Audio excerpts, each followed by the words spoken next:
আজকে আপনাদের আমি একটা সুন্দর জিনিস দেখাবো, যেটা আমার মনে হয়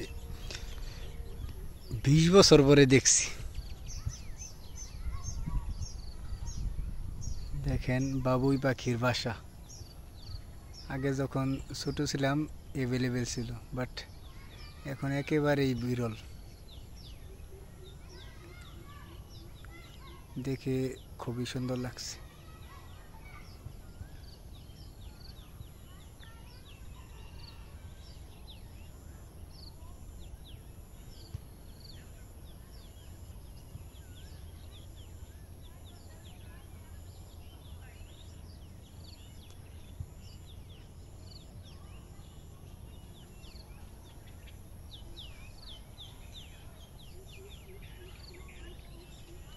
আমার মনে হয় আমি সেই ছোট্টবেলার দিনগুলোতে ফিরে গেছি।